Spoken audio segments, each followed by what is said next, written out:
Lock, focus. We in that thing? Okay. Focus. Okay.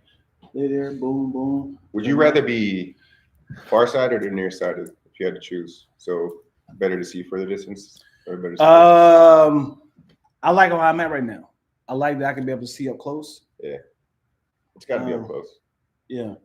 Because the worst is somebody in your face like, what is this? Versus like, yeah, it's far away. I shouldn't be able to see it in the first place because it's far away. Yeah. It's like you have a superpower if you can see well far away. Yeah. Because somebody's like, it's not enough. Somebody's like, I'm gonna give you $100 and $1. You be like, make sure you pay Byron. You be like, how much is this? Let me see. Testing. Talking to Mike. Test. 1, 2. Perfect. What's used for the audio? You use Logic or Pro Tools? No, we're going right to the. Oh, we're going right to the source. Right to the source, boy. Yeah, Tiara. What up, girl? Boogaloo. Yeah, Chaz look different. That's my. This is my. You can't be right there. This is my boy Derek. He'll be here for the pregame before Chaz gets here. Oh, what's up, Twilla? Hey, I see you on Netflix. Her movie went on Netflix, right? Yeah, Martha. Hey, man, let's give a warm rousing applause to none other than my business partner, my best friend, my everything, Miss Twilla. I mean, she is grinding out right now. I don't see her at all. I see her probably once a year. Once they get big, yep, they forget about you. Uh-huh. She called me Byron one time. I said, "Yo, what?" Why you keep saying Byron? I don't know, man. Come on, man. They didn't hear that first. All right. That was off season. Do I have a GF? No, I'm actually looking for someone to take to the Clippers game tonight. Yeah, I gotta shoot. I just realized I gotta shoot my Christmas rap tomorrow. Tonight. Oh, you do? Yeah, parts of it. For those who don't know, every year I do a Christmas rap, and I need for y'all to keep supporting because I'm starting to see my numbers going down. I'm gonna be honest. The numbers are going down. We started off with 34,000. That was our big hit. 2014, we had 34,000. And all of a sudden, people stopped supporting. I mean, obviously, evolution. The funniest thing to me, and I'm not like calling you out here and joking, is when like content creators get mad at people for not like following. Usually it's like your friends. Yeah, for sure. I learned a lesson early on. It's like, don't promote any of your stuff to friends and family at all. Oh, yeah. Like promotions for strangers. That's got to be my rule, and it really works out. Because once your friends start to be like, hey, man, check my beat out, it's like you just instantly start resenting it. Like, now I don't like what you're doing. Instead of just being like rooting for you. Like, I'm so rooting for you. Yeah. It really is tough to keep badgering people, because every year I usually text it to people to kind of like remind them, because my Facebook got hacked, another story. But also just a reminder that, oh, Facebook got hacked. I showed my penis online. That's the truth, all right? Who said I got the cleanest, meanest penis? Is that Biggie? It is. Biggie's lyrics are crazy. Once the Diddy thing came out, people started releasing the lyrics. They said, this not right. No. Anyways, what were you saying? Oh, I'm just trying to promote on Instagram. Oh, okay. But yeah, what happened is people just stopped supporting. Like, I mean, just evolution of, I had time 8 years ago to watch this, but now people are execs. It's like, I'll watch later. They never go back to it. Like, you start seeing like it went from like 38,000 to like 20,000 to like, you start to see it. Like, now the one I was really, really proud of was like 700 views. And then the 10-year reunion, the one that wraps it all up, a recap of the 10 years, that mug did like 800. I said, come on, man. Wait, it's only been 10 years? You're talking about the Doritos commercial? What are you talking? I'm not talking about the Christmas wrap, bro. Oh, Christmas wrap. Okay. Yeah, Christmas wrap. Huh. Yeah. I mean, it's so smart though to not even care about numbers when you're making stuff. But it's also memories though. These are showing my children grow up real time, and that's the beautiful part. I think they will be appreciative when they they go beyond and start to see like, oh wow, this is me at these ages. It's like a little yearbook for them. Are you in that camp where it's like, can you ignore numbers? Because I feel like it's really, but it's a wrong route to be like, I gotta hit number, and you just gotta focus on what you're making and like let the numbers be what they are. I'm totally fine with it. Yeah. I'm totally fine with the lack of numbers. I just hate that the investment I put into it. Dion, lack of numbers. You set it up perfectly. You couldn't wait for that one. You said, "Watch this. Do you hate the number lack of?" That's what you did there, brother.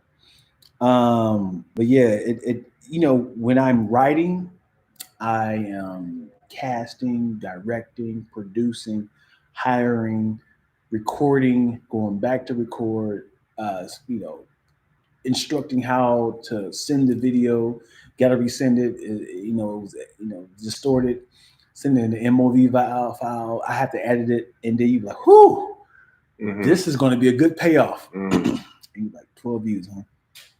Cool. Yeah, I love that you talk about like the amount of time that goes into certain things, and like you learn that like I think one of the biggest, most important things about content creation is figuring out how to do it in the least amount of time possible on the production end, right? So you kind of decide like even what you're doing.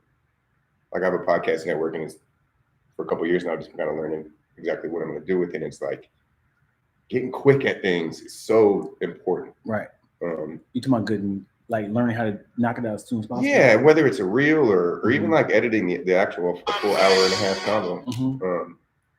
It's that speed is what. Yeah, it's the combination obviously of quality and speed. This is why CapCut is doing so well, because it's just like just upload it here, and you will, Sure. Yeah. No. I mean, yeah. AI just does it for you. Right. Yeah. So for those who don't know, this is Derek Allsweet. I've known this brother for 20 years. Yeah. 20 years. We're here to talk about that. 20 years. He worked with me at T-Mobile. We've had some incredible stories in our belts, and he's been just been seeding me with, hey, you remember when we did this? So if y'all been following me on Squadcast, Daddy Issues, Lackaroni and Chaz, I've definitely talked about how wild we've been living illegally, and he's excited. What? Huh? What's the statute of limitations on corporate theft? I'm just wondering. I'm giving it all away. No. You know what? I do want to come off the heels of what you were saying earlier. You said how I gave you alley-oop. Oh, okay. Yeah. So Mr. Derek Allsweet is Mr. Black Woman right now. I when I first met him. What those comments at? When I first met him, I was pissed at the amount of women oogling over him, and he was just like, I was like, hey man, just let you know, man, these girls over here are horn dogs. They sleep with everybody. And I'm thinking he was like, nah, he said, never. I'm joking. No, so I do want to talk about T-Mobile specifically. But to answer your question about what we were talking about before the pod started, I might steal some of your reposts on IG from time to time. Okay. Got some great stories. Follow this man. All right. Great. Foggy Raw video. He did it to the You Don't Know My Name, the Alicia Keys beat. Fucking immaculate. Okay, that's yeah.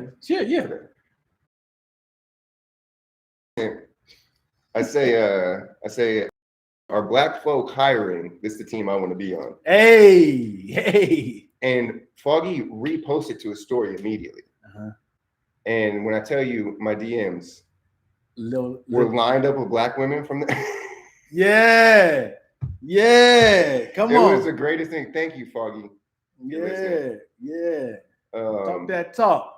And what's the stories, man? I want to hear. There was just, it's just the replies obviously too were hilarious. Obviously, and just the love I've been shown by the black community my whole life is like the most. I want to know, how did you? Because I know you have neighbors, friends, relatives that are not as accepted to nobody up in Chico, California.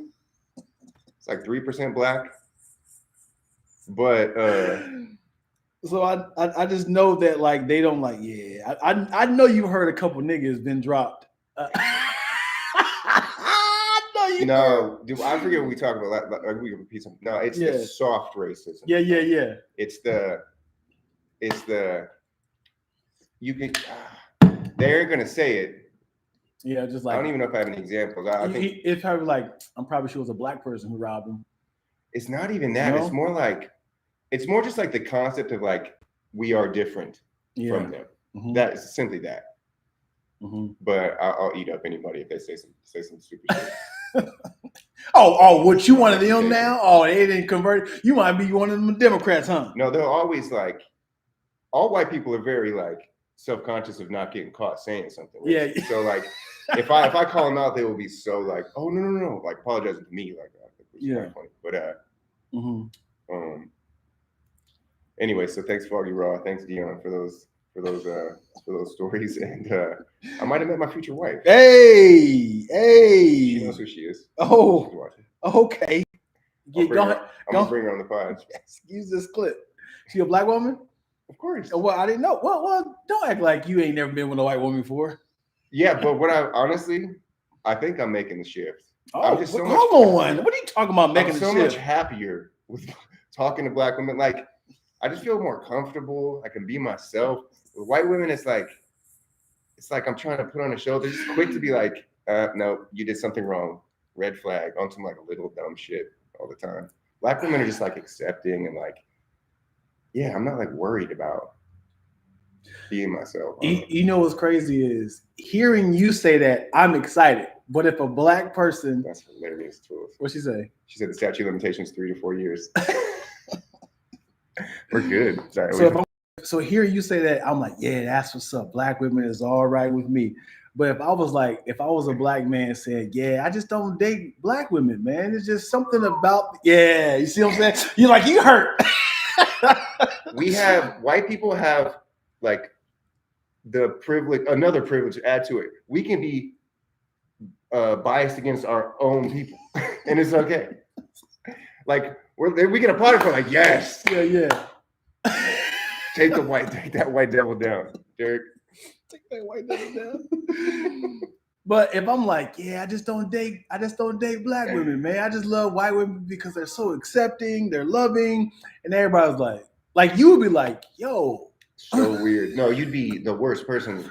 Right. How do you feel like culture has evolved with black men and white women dating, like because I feel like even 20 years ago, it might have felt a little different than it does today, where you get more like, racism kind of overtly on the dating thing. Do you have any opinions on that? Do you think it's just become? Do you think? I just feel like racism with dating is like kind of the most raw, like the biggest kind of center for where racism begins. It's like white dad doesn't want her daughter to date a black man type thing. What I think is it's tough to date outside your race because when the war happens, if you will, when I'm talking about the argument, I'm getting out ahead of that. Yeah, when you have to embrace adversity with other people, it's like whose side you gonna be on. This happens a lot, and if you are a white man dating a black girl, and somebody black is like, sister, you can't be doing this, man, to our community, and she has to make the decision of saying, I either have to like defend you, like, no, he's loving my life, or I gotta be like, pretty much like let go of my race to kind of like leave your friends behind. Yeah, it's a crazy. Tough little like tug of war, and it's like I could just fall in love with you by myself, but it's the world. It's the battle of people like trying to like separate you guys. Do you not think the world has become better though? Yes. On this front, like, and there's also very small people, not a people. Okay, and there's also the thing of like you get it from both ways. Whereas, like, you know, again, this is kind of what you're just saying, like, you know, black women calling you out if you're dating a white woman too. So like you get it from both. Mm-hmm. Both white women. You talking about if I was dating a white woman, white people get something to me, or like her parents. Yeah, you know what I'm saying. Like that's I think where that and if I've been with a white woman and the parents, I'm already thinking they think I'm a stereotype. Yeah. So I have to be as presentable as possible. Like I'm not like them, and it's trash, right? I couldn't be like I'm not. I know because now I gotta be like hi, Mrs. Higginbotham. I'm not like us. Not like us. Right. So I'm not going to dick over your daughter. Just code switching to the extreme. Right. Well, keep in mind this is what the premise of Get Out is basically, like one of the most popular movies of all time. So it's such a real, intriguing thing in the culture. Yeah, like when I see interracial couples online, I know they're in love. You go to that damn comment section, bro. That comment section. 2024. Oh man, dude, you are way too talented to settle for this white man, sweetheart. You are beautiful. Who's like the white guy or girl exception to this rule that's in like the public eye, where people are like, oh no, that's cool. Like a Justin Timberlake, like maybe like a Bieber dating a black woman, like the black community is like, oh, that's cool. Because there's certain people that because you know what happens is when you see a handsome, wealthy white man, it's kind of like it's trumping, no pun intended. It's pushing down any other hate. Because like I get it. He is handsome and he got money. So it's a come up, sis. It's a come up. What about like Bill Burr has a black wife, or he's a comedian, he's successful. Yeah. And he always dated him. And Gary On. So I want to talk about that too, because I want to talk about Andrew Schultz a little bit. Because Kendrick has that line, don't let no white comedian talk about no black woman. That's law. And then Gary Owen came out, I think it might have been about him. It was definitely about Schultz. Because he kind of criticizes Kendrick a little bit. He's not like the biggest fan of him. He's much more of a Drake guy on his pod with Charlamagne. Yeah. So I think Kendrick had a little reason to go after him. But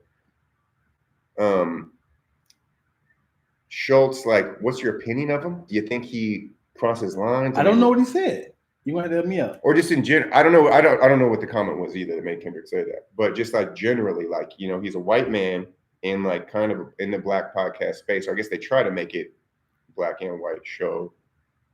Do you ever I mean, you must. I know you like Charlamagne, so you watch that podcast? You listen to it? Yeah. I mean, yeah. What's your impression? Do you think he crosses lines? Do you think he's kind of not being who he is, like he's kind of out of line? I don't. You're just doing a big general assumption. I've never heard anything he said. Okay. What did he say that you feel like he's a white boy that oversteps his boundaries? I don't know if somebody knows there.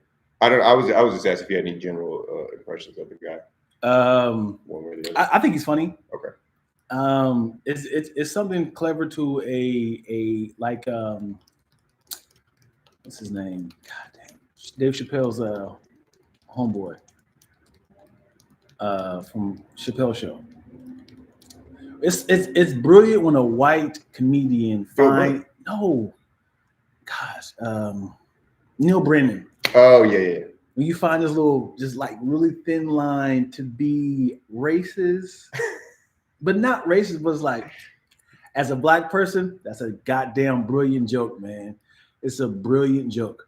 And Andrew Schultz and Bill Burr and Neil Brennan find a nice little line of that's goddamn brilliant. So you think Schultz fits in that? Interesting. Yeah, I think some people, it's like just the concept of like the aura is not right, the energy's not right. It's like you're not allowed to be saying that shit. Yeah. Yeah. Yeah. Do you feel? I'm sure being in Chico, do you feel like you have like we won Trump supporter? Okay, so I went to my friend's first birthday party for his son, right? And he's like in the upper middle class group of friends, which honestly most of my friends are in that now in Chico. We're at that age, you know, where people are kind of doing everything. And I am the only man in the house of like 50 people, and everybody knows it too because I'm vocal. Yeah, and it's like they don't say anything to me, but the energy, bro, like it's just palpable. And so yeah, when Trump won, there was a little kind of little coy smiles. When they shook my hand, there's a little bit more of a smile to it. Like, I got you? Yeah, nothing said. Yeah. And my ass, meanwhile, I was just sitting in front, like watching TV by myself. Are y'all watching in real time? No, I'm saying like while everybody's partying, I'm like, I don't fuck with you guys right now. Right. I'm making it clear I'm on my own. And we don't even have to say his name or talk about it. Yeah. But yeah, they're happy, dude. What do they think? You know, it's funny. There is a such thing as like they're idiots. Echo chamber. There's an echo chamber of ignorance, and it blows my mind that people do not care. Kamala Harris is not qualified. She literally has did every single branch of the government, and they find ways of just like so you think Trump is well, worse, they call her like a whore, like she slept away the top, and like that's not like almost all of them repeat that. Yeah, they leech on to what somebody else say, and it makes me furious. Like if somebody said it to my face, and it almost got ugly. Just saying something like that. You know what sucks is Democrats are associated with Black people or people of color, and then Republicans are connected to like white people mostly. Well, and Latinos now. Yeah. And what happens is it becomes a war. It becomes a race war. And when you hear people say, you one of them, it sounds like, oh, you one of them. So if you go to like this page I follow, it's called like Street LA or something like that. In any sort of crime, they were like, Democrats. This is what happens when you hire, you have Gavin. This is what happens when you have, the mayor there. And it's like, you one of them, the Democrats. You know what I'm saying? When you have a whole party of Democrats, this type of crime you're gonna have. They're very good at Santa Barbara. Yeah, same college as Schultz went to, by it's called othering. Just the simple concept of othering someone. White people are great at that. But by the way, it comes from a sense of superiority and supremacy.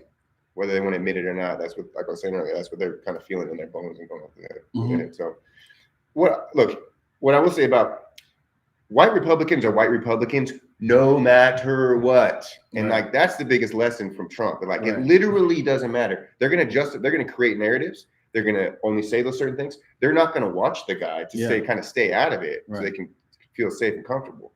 And so any kind of point that's made, for the most part,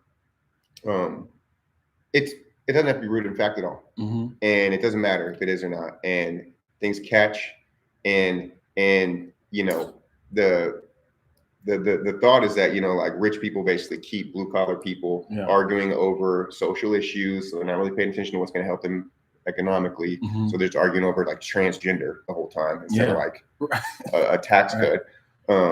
You find a little chink in the armor, you'll latch onto that and just keep like riding it down. Even though that is one of her stands on certain things, they be like, let's just stick here. Like you can have like if you are chiseled, ripped, handsome, beautiful, wealthy, 6-pack, 6'6", all these sixes, and all of a sudden you have a four toes, and you have a sick kidney, and they were like, "How you gonna run a presidency and you ain't got 10 toes? How you gonna run a presidency?" Find ways and was like, I don't think he's qualified to run the presidency. Even worse, you can just make stuff up. Yeah. Like it doesn't even have to be based on something true. Right. And you know, the she's not even American. one of the things they focus on also in humanities in college is how to find good information. Like that's the biggest problem. We have all this information out there. People don't know how to cite sources, how to find good sources. So it's just like whatever catches, doesn't have to be true. Right. And that has so much power. And honestly, you know, we need a more educated populace. No. But at the same time, it's like they say MAGA is a cult. It's not just MAGA, it's white Republicans are a cult. Yeah. A couple will branch out sometimes. We saw that like Liz Cheney and stuff, which is interesting. Like there are a couple that will be like, no. It's why branch off? Why change? It's like a religion. It's like if you was born and raised as a Christian, it's not like you do realize that Christianity is a cult, right?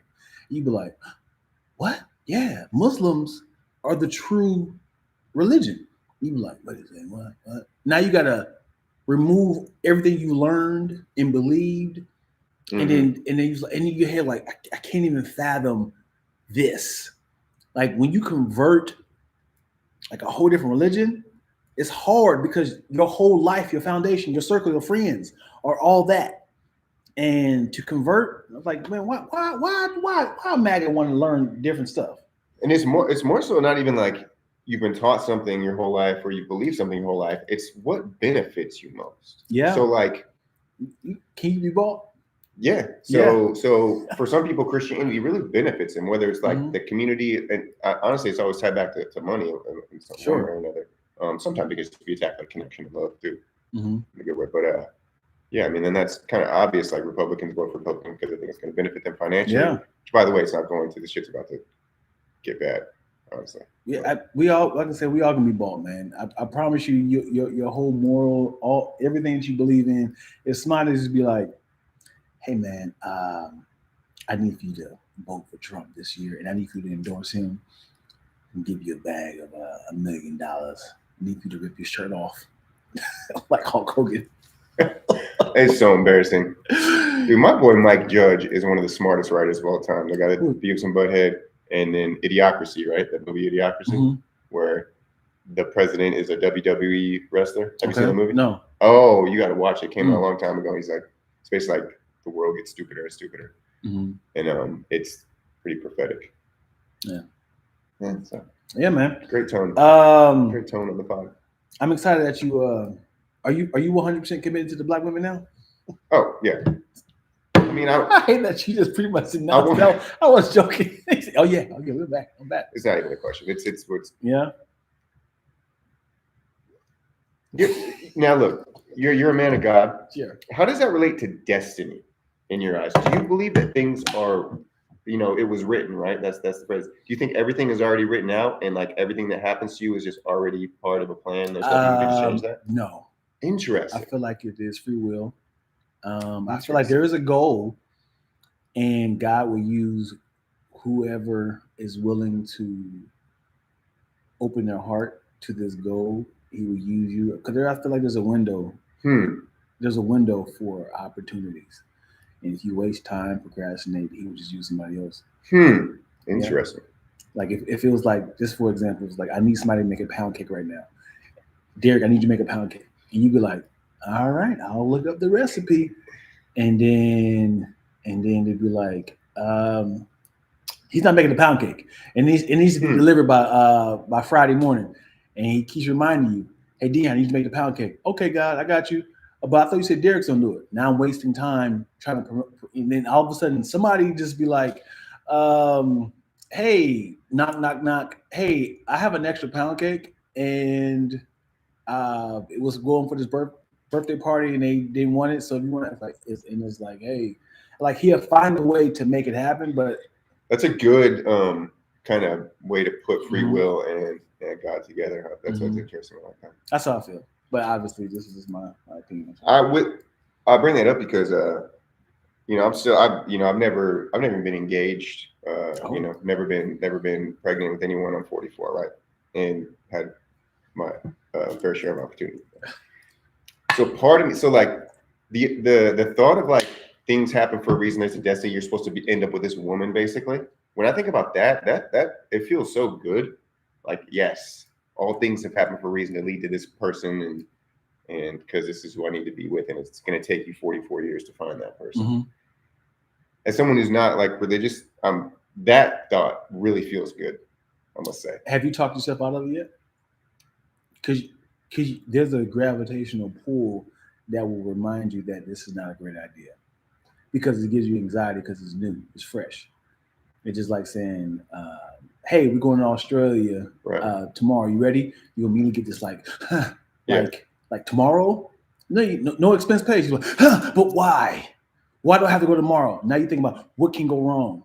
So if you're doing something you haven't done before, like, getting married, you start to kind of pull yourself down to like what can go wrong, and you start talking yourself out of things. Unless you've come to that point in your life where now that's exactly what you want, and like so like. Yeah, I guess, but you're talking about kind of like your inner voice or your instinct, intuition. I love all that stuff, man. Listen to everything. Listen to your body is kind of how I put it, because that's to do with health too. Like, what are you eating? When not to eat? The question is, why haven't you never done it? Why haven't you never gotten into a serious relationship? Because I just listen to my instinct. I mean, that's a magical thing too, and like that's another thing I love to think about in terms of God, if that is the case. Is like just we have this director that's telling us what to do at all times, and if you do veer off of that, you become like a criminal or something like that you're not supposed to do, or a drug addict, something like that. Then that's because like that you use your free will to really veer off of that. But as long as you listen, like you're gonna go down the right road. Why? And patience is a big part of that. Why none of your relationships work? Is it you who broke? What's the ratio of you breaking up, calling it off, being fed up? You just being lazy. I never even start the relationships. So you just there's like one woman in my life that I tried with, and we're still close to this day, just in a platonic way. And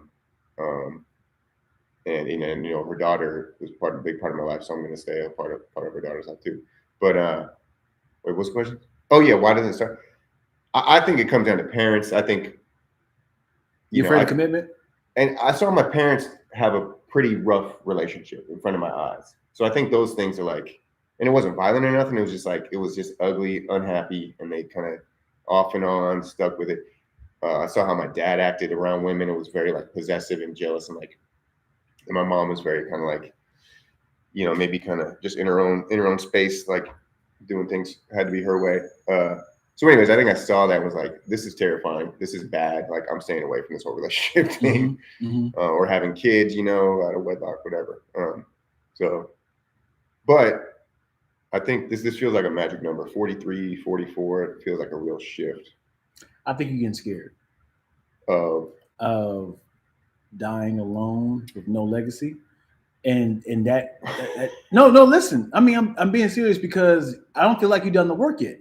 I don't think I haven't. Right. You haven't done the work. You haven't done counseling. You haven't did like, if this is the one, because you haven't said nothing like, yeah, we've been into counseling together.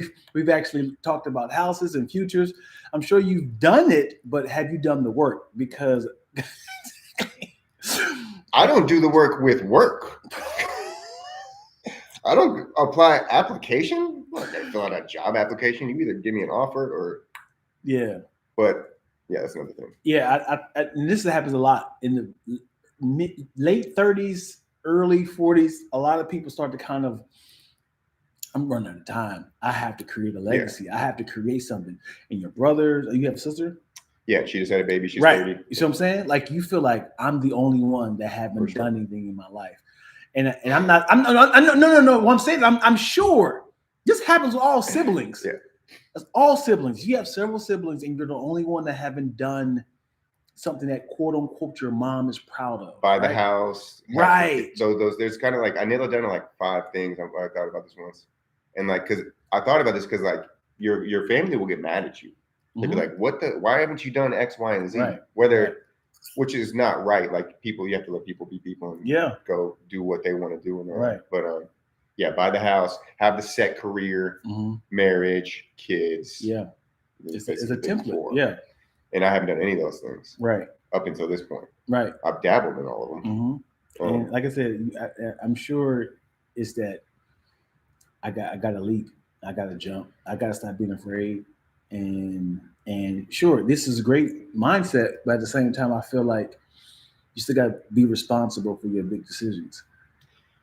Yeah, and I mean, I live a good life, but you do defending myself. You do live a good life. But the way I phrase it, which is I think just what you're saying in a different way, is I view this as I mentioned 43. It's the beginning of the second half, right? Let's assume I'm banking on 86 years. Mm-hmm. So that's how I phrase it. So, and I've always kind of thought like that. Like, I'm going to do whatever the heck I want for the first half. Yep, you did. Whatever I want. And I might not make much money doing it. I might blah, blah, blah, blah, blah. But that's what my instincts told me. And now my instincts tell me, okay, second half started. Halftime's over. It's time to totally switch up. Family, career, entrepreneur, really focus on money, kids, all that. So, feels right. Yeah.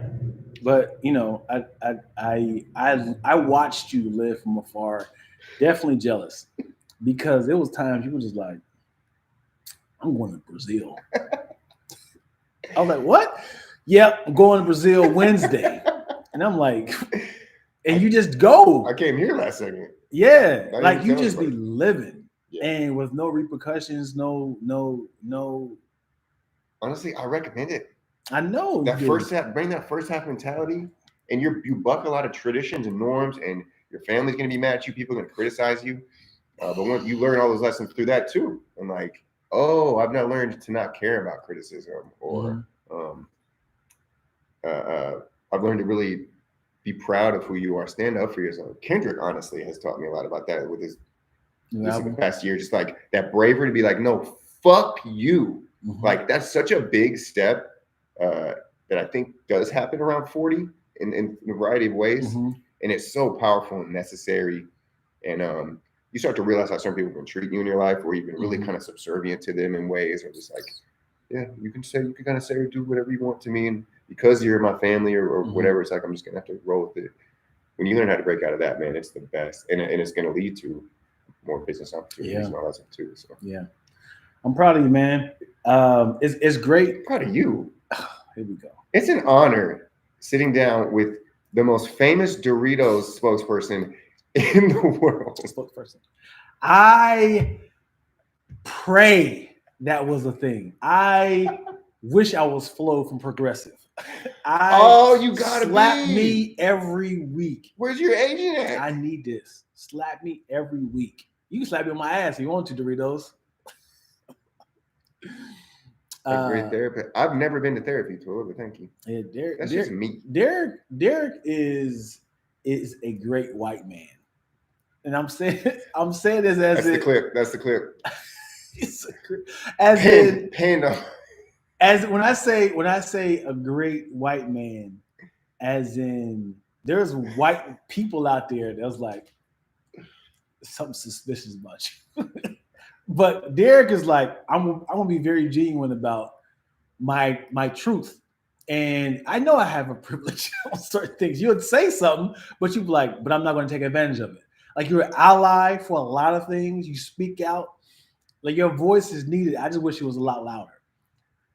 Yeah, and I think we got a little traction. I got about 40K on my IG every month. Yeah, I appreciated you from day one. You never had like this sort of like superior complex over the POCs. I mean, humility is so important. It's like this combination of complete humility, thinking I'm not shit, is very important, and also supreme confidence. Like, that's yin and yang. That's what you got to have at the same time. What is it really like being a white person? We just told that I do whatever I want. I know, but I need for you to be like, why haven't you taken advantage of your whiteness and be like, you know what? Because I need to get up out of this. That doesn't fit who you are, the mission, the story, the narrative. Like, we're all representing something. Like not all of us, but I think you're like this too. It's like, this is a whole narrative. We're trying to make statements about, what it means to be moral, ethical, good, bad, what we want to introduce to the world, how we want the world to be. We all live that. Or I think good people, smart people do. So yeah, you gotta. Patience is the biggest thing, man. I read Waiting for Godot in college. It's this famous play, and it's just like two old bums in like the middle of nowhere. There's like a tree, like a dead tree, and And they're just it's really kind of abstract conversations they're having, and a lot of people watch it like, what did I just see? I don't understand it. But for some reason, just that concept, it carried with me that concept of waiting, be patient, and a lot of people equate that with laziness or all sorts of bad things, right? If you just wait it out and you don't try to hustle, right? That's been so that's white privilege for me. I can just fucking wait it out. Sad, dude. Because the fact that you said your entire circle is wealthy and doing well, successful. Yeah.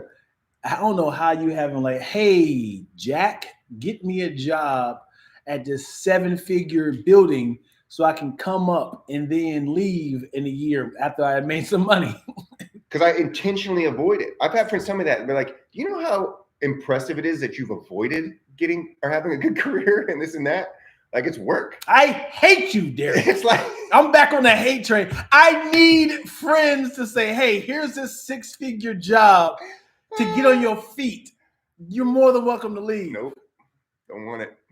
This is what I'm saying. This is the white privilege I hate about you right now. What would Jesus do, though? Would Jesus take that corporate job? It's not a satanic job.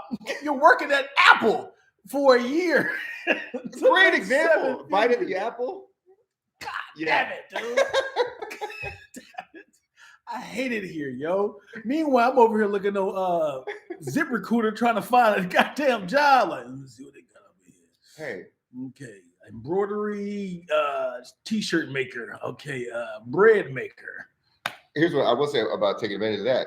Now that I'm going full entrepreneur or trying to go that route now here moving forward, I'll take investments. You know, I'm not gonna take a job. I don't work, but I'll take investments. Right. When I do that, you know, once that starts to flow, this is why we're this is the white privilege you don't talk about. This is the closeted white privilege you don't talk about. You have wealthy friends that gives you money so you can live your dreams. I'm sure you have 19 LLCs that you started. That she's like, now I want to make cupcakes. Just one. Now I want to show her how to do YouTube tutorials on how to make mufflers. you just keep trying out shit. Well, the funny thing is, I don't even come from money. This isn't like I'm not. I know, but it's just you being white. I know it sounds stereotypical. You can be accepted, attracted to other white people. That's like, yeah, come on, Derek, have a beer at my mansion house. Let's talk while we watch the football game. See what I'm saying? Yeah. Like you're more like, 100%. Hey, yeah. Meanwhile, I got to get patted down and vetted. Like, I don't know, man. What's the story behind Dion?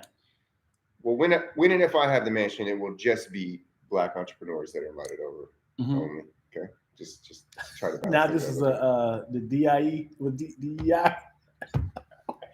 DA with the DEI. Yeah. No, man. This is why, because I do have wealthy friends, but I need like clientele that is supportive and like. Yeah, we all coming up. Yeah, and I don't like handouts because I have dreams, but I don't want to feel like in the back of my mind, I owe you. I wanted to work off my handouts on some things. Yeah. If you got a 10K investment right now, what would you spend it on? I don't know if you don't want to disclose that enough, but I have advertising. Or just like rent? A lot. Well, I definitely got to catch up. I definitely got to catch up on that. Because what if someone invested their money in me? I'm not going to pay debt. I'm definitely going to sprinkle my debt, but I'm not going to, thank you for $10,000. Now I'm just going to pay off my debt, and now I'm in the same boat because I haven't invested in myself. No, I'm still going to. Dude, credit is a scam meant to keep people subservient. Yes. Like once you start to ignore whether you have a good credit score or not. Yeah. Dude, it's like, oh yeah, I'll take that $200 or $2,000 credit card. Never paying that. Wow. I'll take these, never paying that. Now, obviously, you'll get to the point where you can't give me credit cards, but yeah. Nah, That's or credit scores it forces you like to realize like, hey, I got to make cash anyways. Yeah. Like, why am I relying on this right. on this debt? And you're not gonna go to jail. I'm not encouraging. Don't pay your debt. Not pay your credit card. Well, taxes are different than debt. No, but when you owe like MasterCard $500, yeah, it's just like, please, can you pay? Nope. It's like, but you're not gonna be able to buy a house in the future. So exactly. It's like, I'll just get cash and just pay it. I'll pay it outright. Or you're forced to figure out the thing. Like, I learned a lot about subleasing in apartments. It's you got to be in the right situation to where you can do it. Don't get me wrong. But you want to talk about it? Yeah, too much. Yeah, it's all it's legal. 100%. It's just more like my point is that once you start to kind of ignore credit and you figure out like you learn things, you figure out how. Is this a white thing though? No, because it's more like you got to know the owner of the. You can get a loan. You can walk into a Bank of America and say, "Hey, I need $100,000, man." Huh? I can't. You can't go walk a loan? Hell no, my credit's not good. Yeah. I would love to. I wouldn't, because I know mine is terrible. I would like, let's see who got the highest credit score between the two of us. You probably do. No. Right now. Right now? Why am I talking about this instead? Let's go to this part. White people watching you like, you gotta be ashamed of yourself. Chaz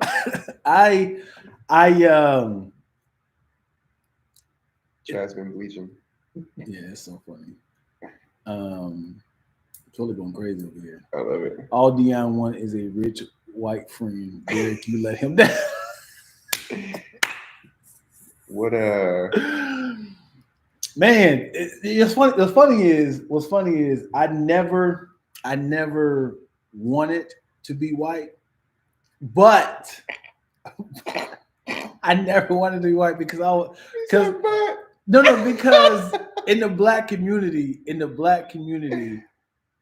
we enjoy making fun of how well and well off white people are.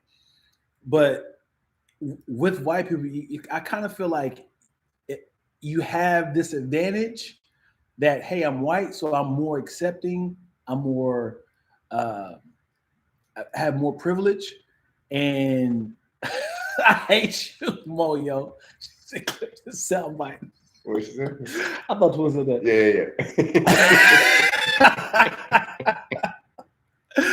Because it is this. Oh, but this is a psychological warfare right now. Watch this. Watch what I say. It's funny to make fun up, right? So you can say white people have it good. White people have it good. But when you're successful, or should I say successful, when you hear having the majority, and you make fun of people down, you become racist. You become bigoted. Yeah, and it's a like a halo around white people have to be successful because you already had 400-year head start. And that's like, now you are a fuck up to the white community. So I feel like people of color in the United States feel like only way we can go up, only way to better ourselves off is go up versus like being made fun of and had to go down. So I know that sound weird. You could explain it a little bit. I know. It's that was wild. I was like, okay. Yeah, I never wanted to be a white person until it became like this is when I see He's so nervous. He's so nervous. No, because I be watching shows like this is normal to me. Like you see like these houses and these fucking mansions. I was like, this is your house? And y'all not even like, hey, I just got this. Like, no, this is my dad gave me this house. And I'm like, well, because normal is what you're born into, right? That's normal is literally what you're born into. And that's the only reason I was like, I just wish I had a head start. Yeah. That's the only wish I was white situation. I do feel like you know, you can look at like Black unemployment, for instance, being really low, but it does feel, maybe it's anecdotal, that, you know, Black success is growing, economic success is growing. It's becoming more normal, you know, for a Black person to be an owner. And I feel, I hate that even like having to say that out loud. But I mean, it's a good thing. But the fact that there's so many odds. You gotta fight. I will say the one thing that I was proud of that you commented on that I posted was the metaphor with kickers and white privilege. You said kickers and where? In the NFL and white privilege. Oh yeah. And he still got a job, right? Oh yeah. He never got fired. No. Never got fined, nothing. But it's like a kicker in the NFL. First of all, you ever seen a Black place kicker? No. Never. No. That's kind of strange, isn't it? Wow. Second, a kicker in the NFL represents white privilege in the best possible way because everyone else is out there killing each other, doing all the work over years and years and years. Got to be the best in the world. Yeah. And it's 20-21 in the Super Bowl, and out trots some little pansy that's going to get killed in any aspect of this game otherwise because they're weak, they're not as talented, blah, blah. But they get the glory if they make the game-winning field goal. They get all the glory. Like, it's so perfect as a metaphor. Yeah. So, and they don't have to work out. They thank you. A kicker is a perfect metaphor of white people in America. Letting the Black people on the field do all the hard work, and then to put the cherry on top, the 1-point field goal. Up on your shoulders. I did it. He ain't worked out. He ain't the strongest. He ain't the fastest. He has no place on that field in any way. Doing something that isn't even done. Like, it's kind of, why do we add kicking into this game? What? Yeah, it's like we got. What would they say when you shoehorn something in? Yeah. It's like, well, we call it football, so I guess we gotta have some sort of foot there at all. But yeah, that is the perfect metaphor. Like, and the fact that he did all that. What did he do? He did like a bunch of like races and like women should be here. No, it was misogynist. Yeah, not racist. There you go. And it was like, I mean, come on, man. Guys are guys, and they didn't find him enough today. The Kansas City Chiefs are white. Yeah. Winning all these weird games this year. Yeah, I can't stand the Chiefs. A lot of refs, man. You know what's funny is when you're the underdog, people root for you. I think a lot of people are going to root for the Detroit Lions this year to win because they're a great underdog team, 100%. Right? Great underdog team. Dan Campbell's a good one. Yeah. But what happens is if Detroit wins 3 years in a row, they're gonna be the team like, oh, I hate this dude. Listen, my for sure, because no one doesn't like a constant winner. Unless when it comes to real life and billionaires, people are always like, I love Elon so much, and that never goes away. Right. That's the one that really people need to be like, nah. Yeah, we need to get this dude out of here. I highly doubt if Elon Musk had a huge sex scandal, Amazon stock ain't going nowhere. What's the other? You mean Tesla? I'm sorry. Yeah. Bezos is Yeah. Well, I would say I would go with Jeff Bezos. I'm sorry. Yeah. Jeff Bezos. If something happened with Jeff Bezos, nobody's like, I'm not gonna buy it. Go up anymore. Republicans would be like, yeah. I mean, what is the alternative? There's other stores, but Amazon is the most trusted, right? Because the way he created is water now. Do you boycott anything ever? I mean, I don't spend a lot of money, so I boycott my life. I mean, I'm not boycotting food. That's not a broke boycott. Yeah. It's tomorrow like, hey man, we got to boycott Netflix. I never. You might as well spin it into a boycott. Like, no, I don't use Amazon because of this, that. Hey, why don't you buy some new drawers? Oh, Hanes? I boycotted Hanes a long time ago. I boycott Ferrari. You know what I'm saying? You know how the labor laws over in China? Yeah, I boycott that, bro. But yeah, I think that's a great metaphor of white kickers, man. And it's insane that there's never been a black place kicker. You know what's really crazy? I had this discussion with Chaz. Why aren't they black Olympic swimmers? You tell me. If black people are pretty much was created in a lab of slavery and building the strongest of the strongest of the strongest, it don't make no difference. It don't make no sense why we don't have a black swim team in America. If we're the most athletic people in America because of what slavery did to make us the strongest and fastest, I mean, maybe because we didn't have the sources of swimming, of classes. You know, swimming is expensive. You know, the slave owners weren't installing Olympic-sized swimming pools in the plantation. I'm talking about now, man. I'm talking about in 2020. Okay, you brought you mentioned the lab.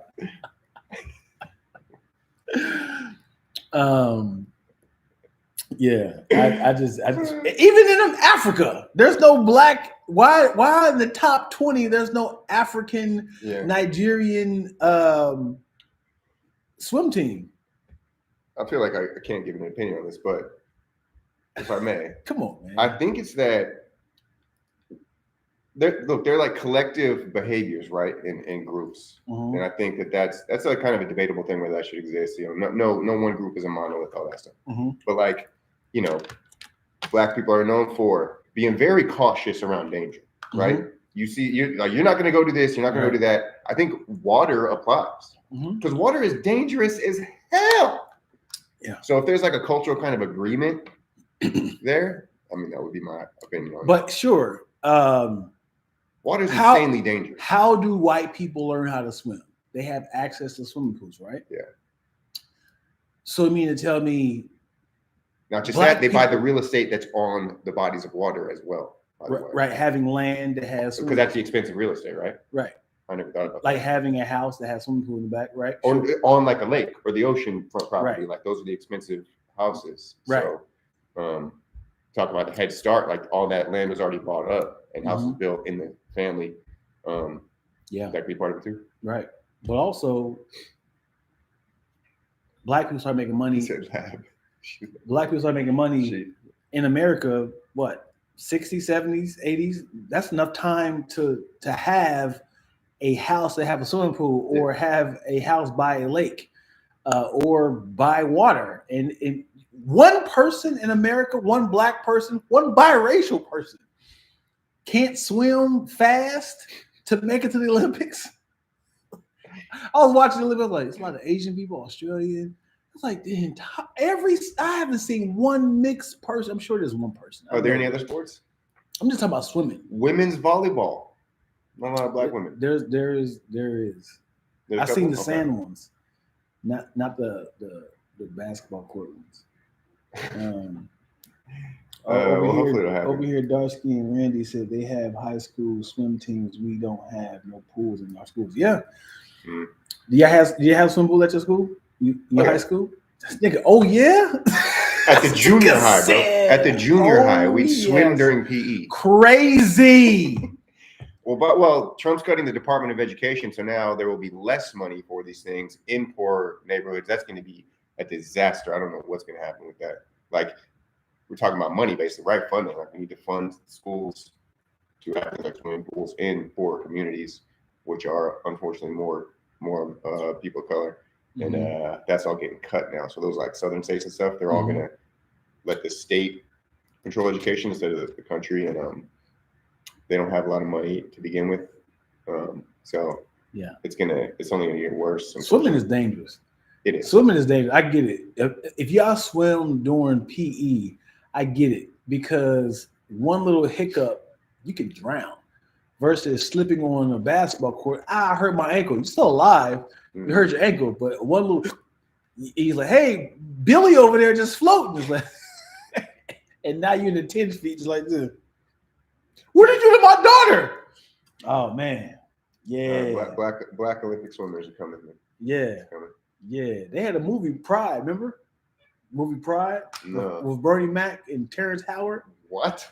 Yeah, it was a black swim team. Black swim team. All right, amazing.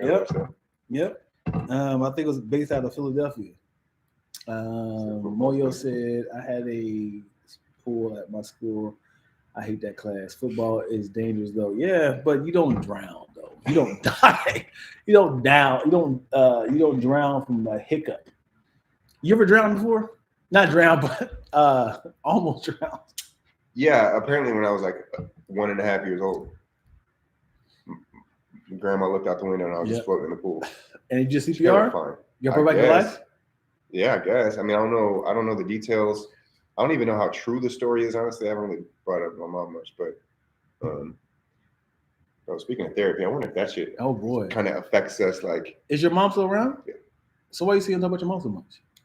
Say again? You said you don't talk about your mom too much. No, I don't. I've never asked her about that moment. She was there. I thought she was like, yeah, I don't talk about my mom much. As in, like, this is getting touchy. Well, I wonder if there's like a distrust that's built in at like 1.5 that we don't even are aware of, where you're like, she let me drown in the goddamn pool. Like, what the fuck? And you let her down because she's like, damn it, I thought this was it. Are you the youngest? I threw him in there. And that fucker survived. It's horrible. We have the most horrible comments or conversations on this podcast. So let's do allegedly. Let's real quick because we're about to wrap up. Allegedly, that's what I said. Allegedly, these are allegedly stories. All right, these are allegedly. What happened? Tell me some of your fun allegedly stories that you've done. We'll have a little bit of a premise. Let's bring up our favorite celebrity encounter. Okay. Best celebrity encounter, and then worst. All right. Okay. I can. You want to go first? What's your worst celebrity encounter? And then I'll have my version of what I think. You go first. You go first. I go ahead. Your worst celebrity encounter. My worst. Yeah. No. Oh, okay. I can do both. Yeah. So okay, go ahead. Your worst is when Venus Williams came in. Yeah. And Dion was like, I don't know if he was nervous. Like we're in Westwood. We're kind of used to kind of seeing celebrities, right? Some obviously have more of an impact. I don't remember the story at all. But yeah. And you were just kind of, you got your little look down on your computer, messing around to get a new phone. Yeah. And I feel like maybe you're just like kind of, you weren't like super rapid with it, or maybe you're thinking about something else. I don't know. Maybe she did kind of, maybe you were a little starstruck. Yeah. Because this is like 04, 05. Right. Like this is like prime. Yeah, prime Venus Williams. And she was like, don't be nervous. She put her hand on, she's basically like, I need you to get your shit together. I forget exactly what she said, but to me? Yes. I don't remember this at all. She's like, stop. Or she was like annoyed. She was bothered by it, like you, because she thought you were nervous. Which, by the way, if that was the case, not a great way to treat somebody. Right. And bro, that shit, I was just on the side. I don't remember this at all. Oh my God. What did we say afterwards? You were just like, and then obviously that only made it worse. So now you are actually fumbling over the keys. And she was just like so annoyed with you. I don't remember what I did or said, but golly, I would have never known that I'd never met her. Yeah. It don't even stick out. Then maybe you really were spaced out on something. Sure. Maybe you had a bad day. I didn't know it was her. You had new kid. I mean, you were just maybe had kid. Like you might have had small. You might not got sleep or something like that. But did I know it was her? Of course. I don't know because I don't even remember. I remember Serena. Maybe you didn't. I remember Serena came in. Maybe you didn't. Oh yeah. Well, that's my best story. Yeah. Serena. All right, that's my worst for you. Should I do? Go for it. So my worst, I'll say my Serena best. I'm back at the copier, right? And look, I used to like smoke a little bit before work, and like I smoke weed, but also even like if you're a big smoker, going to work high is like sometimes it's not good. You get in your own head, you get really self-conscious, and it doesn't necessarily help you out being smooth. So I go into work. Actually, I'm pivoting to another one. I have two, but this one was worse. I go into work. Our boss is like, "Hey, Paris Hilton's legal team is on the phone right now. I had just smoked." And this is when Paris is huge. We got the sidekicks. She's bedazzling the sidekicks. Yeah. I think she's like a literal spokesperson for T-Mobile. Right. And I would do her upgrades because she'd lose her phones all the time. And her Jamaican assistant would come in, got close with her. Never got to meet Paris. When it's come in, Paris's legal team is on the phone. I'm high out of my mind. Yeah. And they're like, her data just got breached. This was like in the national news, and they need to ask you some questions. And I'm like, I do remember this. What? So I get down, I'm on speakerphone with my manager, and they asked me like, so did you know about XYZ or whatever? I was like, oh, well, like I could have, like I left it open, and I was guilty because I was just like, I was scared. Yeah. And I was also like trying to be super honest. Yeah. When obviously I just should have said like no. Yeah. And like so I kind of like incriminated myself because I didn't do anything. Yeah. And my manager was just like, no. Because she knew I was high. She didn't care about that. But like she's just like, this guy. Yeah. So that was scary. I had an existential crisis after that. But nothing happened. I remember that. And my other one was when I was at the printer and I turned around I hear like, hey, Woody. And I turned around. Master P standing there. And for whatever reason, like, I was so big into No Limit from 98 on. I'm so young. Like, Death Row's kind of dying out. A lot of us adopted No Limit at that time. Like in Cali, comedian kind of Cali thing. And he just got me nervous for some reason. So I was kind of like I was like moving the wrong direction, go around. And he's just like standing there staring at me. Just like hovering over me. It didn't even say a word after that. Yeah. And then we went and looked. Yeah, he had smart access on the credit check. Why do you still remember these terms? His credit wasn't good. Yeah, so for those who don't know, smart access means you got bad credit. You got bad credit as your business. So I couldn't give him a phone. He couldn't get a phone. Yeah, I remember he came in with like, I want to activate like 15 phones. That was what he said. I want to activate 15 phones. I was like, well, it says here you can activate 3 with a $1,500 deposit. 3? Nah, man. Let me call somebody. And smart access was the most nicest way of saying you got bad credit. But then that gets all the thing where like some rich people have bad credit because they got so many big dollar loans out. Right. And he tried in the most like humbling way. He tried to be respectful. Oh man, it must be because I had just bought that house. So he had to send Silk the Shocker and Lil Romeo down. Yeah, to get the phones. To get their own phones. Yeah. Man, I don't remember these stories like that, man. I do remember people's. What I do remember is, I remember. I don't know who the celebrity was. I seen somebody. This is what happens a lot. This ain't nothing to do with the celebrity. I'm on the computer activating somebody's account. You're in the back. And I said, can I help you? Like, I want to activate 10 phones. And I'm like, cool. So behind the wall. You ain't out here yet. So I'm like, I'm trying to rush this person. And now they asking questions like, can you show me how to activate my voicemail? Yep. People who know that moment. That works in wireless, they know that moment. And it's like, leave. Because once you get rid of this client or customer, you can say, now I can help you. But soon as I got done, and I know Derek had just smoked. I know he was just kind of like living his little I love life, white life in the back. Just everything is being handed to him in the back. Yeah, just living life on his phone, and I'm just sitting there like, this is my only phone I've activated today, and I'm like, come on, hurry up! And she wasted my time, and then Derek said, "Oh, can I help you?" Yeah, I'll wait for him. I can help you. You learned so many tricks, bro. I wanted like a whole hour on this, but I got it, Derek. Yo, you would get. Yeah. Sometimes you'd be like, I would literally got to the point where I would leave the customer I was helping and wouldn't say a word. Yeah. And they would just be like, what just happened? Yeah. And just no explanation. Yeah. And the couple times it did happen, I remember you calling out. It's like, oh my God, bro. Yeah, you were good. You can start picking up your phone. Yeah, literally. No, I don't care about you. Like, you can like, if you want, you can start picking up the phones you have. We have a great deal in that. So now you're helping 2 customers at the same time. I'm like, but the pay structure forces you to do that. Yes. But yeah, man. Yeah. Do you remember the time I got gotten? Remember the SIM cards were the easiest way to get cash, right? We ain't gonna say how. It was the incriminating ourselves for no reason. 2164, baby. You know how much it costs. It was either $20 cash or 2164 credit card. So incriminate. Yeah. So We tell. I'm scared. I don't think we should tell those stories. No, this had nothing to do with that. Okay. No, this had nothing to do with anything. So remember that person who came in doing the. Oh, you probably let it go. The guy who came in to do the where's the red ball at? Mm-hmm. And he had a newspaper in his hand, and he had a whole crew of people, but not. They were in on it, but they wasn't in on it. They were spread apart. I'm helping someone, and I'm seeing him over there on the table doing the little find the ball, and everybody's winning money. Everybody's winning money. No, I was there for that. You wasn't there? Yeah. I remember Mark was like, "It's the oldest trick in the book, man." Yeah, literally. Yeah.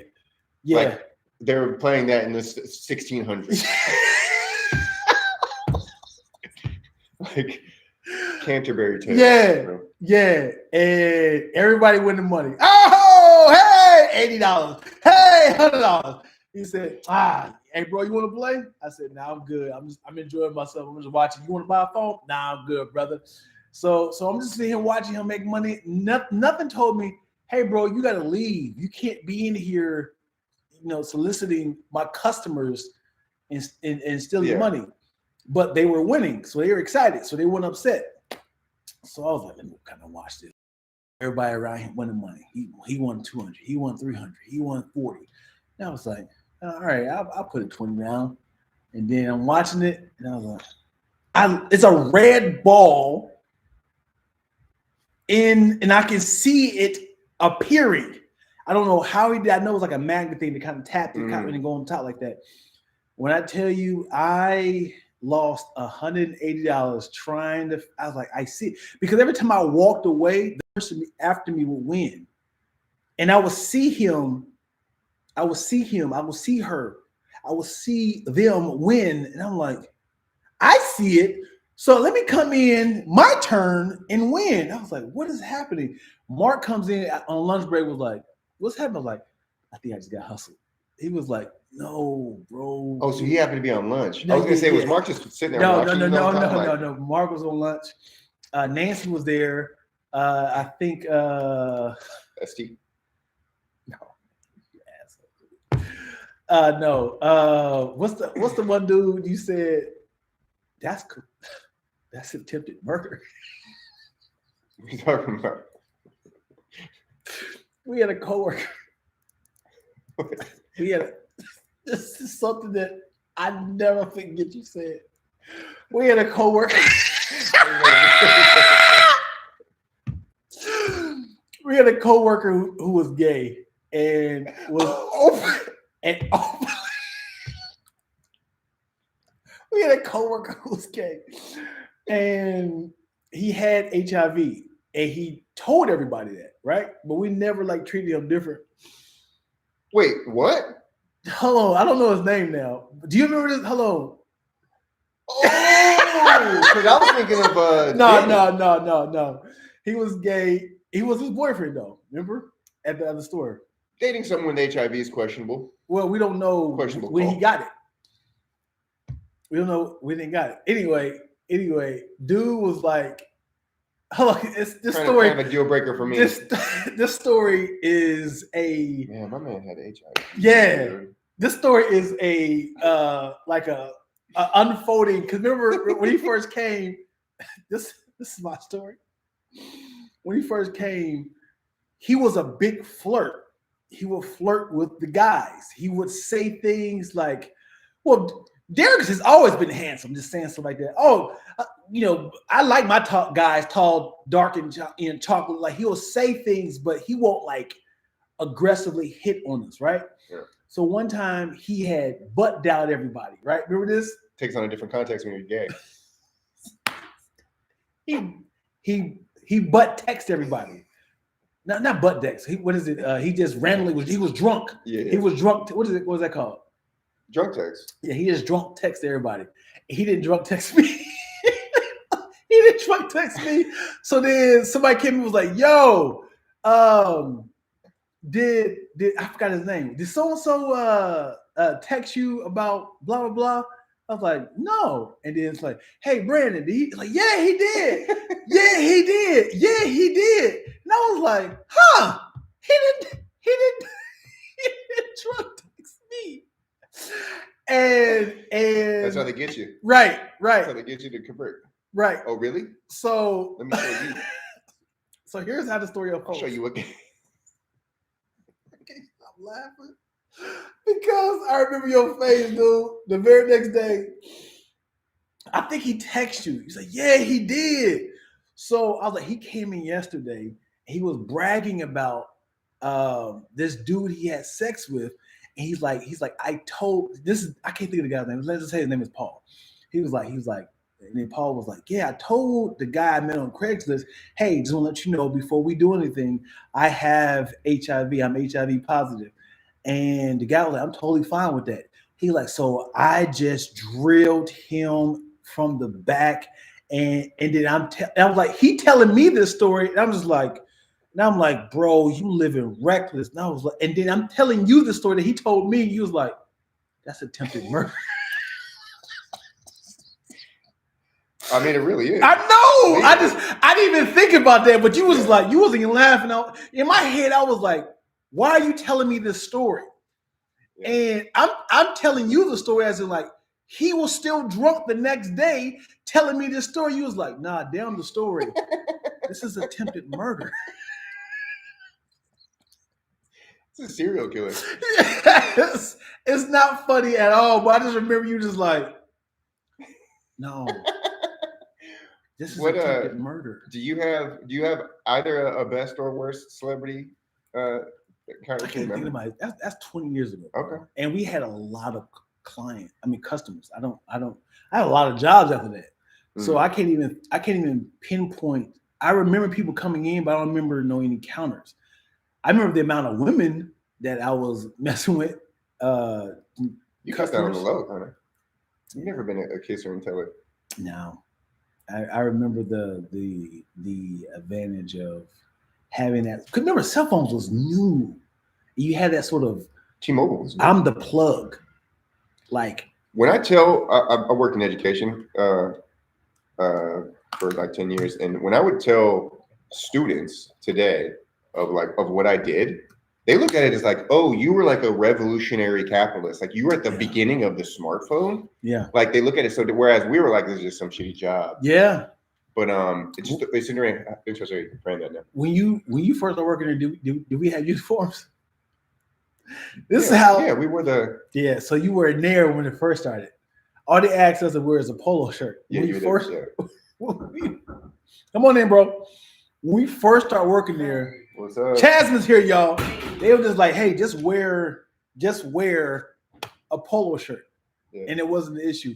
You can do the unlock the thing so it can close entirely. Yeah, we about to wrap up. But yeah, man, T-Mobile days, man. Had I known, there was a homeboy of mine who made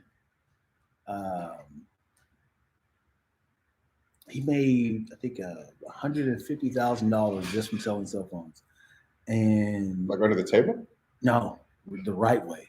Made a good amount of it. Yeah, he was the one who worked at Fox Hills Mall. I remember a black dude. He was like, "This job has changed my life." Oh, like in a year he made $150,000. Yeah, and he was like, "This job has changed my life." Oh yeah, first house. Those commission structures are always start off so much better than they end up. Right. Turn the coffee on, Chaz. Unless you want keep the carrot. But I remember he was like, "I'm never leaving this job." And I remember him, black dude, the one who had his shirt tucked in even though we're off. And I just remember his magenta polo shirt, and I was like, "Oh, he's locked in. He's a part of the community. He's never leaving." No, that was kind of a good job, honestly. Yeah, it was a brand new company. It was a great job, bro. Had any of us stayed with it, we'd all be like pretty wealthy executive. You know, Nancy and Mark were there. They left and came back. Oh, really? Nancy went to Vegas. And then got a job at T-Mobile. Mark left, went to AT&T. No, Verizon. Went to Singular, and then and then Singular bought AT&T, and then other way around, but yeah. Yeah. So he was bouncing all around. Then he quit, and then he was like, I came back at Verizon. Yeah, I went to. I don't think anybody wants to hear this stuff, but I was gonna get an assistant manager job with Verizon down in Santa Cruz, and like on the day I was supposed to get it, I was like, I'm out of this business. Like, I don't want to do this for the rest of my life. Yeah. But if you do, it's a good career. It's a great job. Not now. The money ain't there no more. I'm sure the money, just like any sort of big business, they start finding ways of cutting corners. Because I remember when we first started working there, to get a new phone was $20 on your commission, and then prepaid was 10, and then by the time we left, it was like new phone was $10, and then it goes on like an exponential scale. So like you don't get paid much for first. You got to sell a lot in order to get a bigger percentage. That's how it ended up. With yeah, right. So like you had to hit your goal, and then you start accelerating. Then you get paid more. Right. Yeah. Anywho, gotta go out of here, man. Yeah, we're gonna be in here. Chaz about to start it up, you know. I'm gonna close the live out. I just realized I didn't press record at all, man. It wasn't recorded? I mean, we're live, but I didn't press record on my camera at all. You know, it's funny. Did you realize that a long time ago? No, I just realized. In my head, I was like, I don't know how much. In my head, I was like, how much tape I got left? I was like, I never pressed record. So how does that work? Does it go to? It's still live. So once I end the live, it's gonna be on my YouTube. Okay. Yeah. So this is live. You have the footage. Hey man, thanks for having me. Yeah, man. Thanks to Chaz for leasing me his chair for an hour. Yeah. Yeah. So you guys, I'm gonna end this live and then come back with Senior Chaz. You gonna stick around to listen to the convo? Yeah. Okay, cool. Yeah. We don't have enough chairs, but you can be here. You can be in the background. Chill on the phone. Yeah. All right, y'all. There's no outro music because he doesn't know the song. We're just ending the live. Bye. Oh, tell the people where you can find you, man. Derek Allsweed on Instagram. That's AHLSWEDE. DEREK. Podcast on Spotify and Amazon. We got The Living Directors. I'm making a short film. We didn't talk about that. Yeah. AC Sports. Talk your talk. We got Talking Black Art. Oh. And what's the fourth? Self-Pour. So I got a network. Allsweed Collection Podcast Network. Yeah. I'll follow you back. Boom. Find me. Oh, yeah, King. That's a lot of letters. All right, yeah. Toodaloo.